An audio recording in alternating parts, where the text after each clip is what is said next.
আমি আসছি প্রায় এক বাস মতন লোক আমাদের লক্ষ্মীপুর থেকে আজকে এখানে আসছে প্রায় 50-এর উপরে। তো এই লোকগুলো আসলে এতদিন যদিও তাদের ভিতরে একটা ধারণা ছিল যে মানে হিজবুত তৌহিদ বা বিভিন্ন জায়গায় যেমন মসজিদে, তারপরে মাদ্রাসায়, তারপর ওয়াজের মাহফিলের মতো জায়গাকে ব্যবহার করে ধর্ম ব্যবসায়ী, উগ্রবাদী এই শ্রেণীটি যেভাবে আমাদের বিরুদ্ধে অপপ্রচার করেছে, সেই অপপ্রচারের কারণে জনগণের ভিতরে একটা মানে বাধা একটা কাজ করতো যে আসলে হিজবুত তৌহিদ কী বলে না বলে।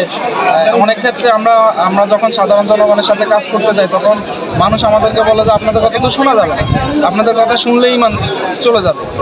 তো এখন আর জনগণের ভিতরে ওই সেন্টিমেন্টটা আমরা দেখতেছি না। জনগণ আমাদের কথা খুব মনোযোগ সহকারে শুনছে এবং কি আমাদের কথা শোনার জন্য তারা সেই লক্ষ্মীপুর থেকে আপনার 200-300 টাকা খরচ করে, তারা নিজেদের টাকা খরচ করে তারা সেখান থেকে এই সৌদি জামে মসজিদে আসলো, ইমামের বক্তব্য দেখলো, আমাদের কার্যক্রমকে তারা সমর্থন দিল এবং অনেকে আমাদের ভাই হয়ে গেছে, ঐক্যবদ্ধ হয়ে আমাদের সাথে ভাই হয়েছে। এমনকি তারা ব্যাপকভাবে লক্ষ্মীপুরে কাজ করে বলে এই মানে আশ্বাস ইমামকে দিয়েছেন।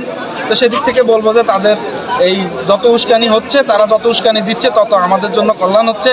কারণ জনগণকে আমরা যেভাবে 31 বছর যাবত ধরে আমরা জনগণকে যেভাবে চাইছি পাশে, যে আমরা জনগণ আমাদের সম্পর্কে জানুক, যেটা অনেকটাই এদের কারণে এরা গুপ্তভাবে এরা যেভাবে আমাদের বিরুদ্ধে অপপ্রচার করছিল, এই কারণটাই জনগণ একটু পিছিয়ে ছিল। কিন্তু যখন প্রকাশ্যে তারা আমাদের বিরুদ্ধে সমাবেশ করছে, জনগণ এবার আমাদের মানে পক্ষে ব্যাপকভাবে তারা মানে জনগণ আমাদের পক্ষে জানতে আগ্রহী হচ্ছে, আমাদের কাজের সাথে তারা অংশগ্রহণ করতেছে, এমনকি আমাদেরকে বাহবা জানাচ্ছে, সাধুবাদ জানাচ্ছে।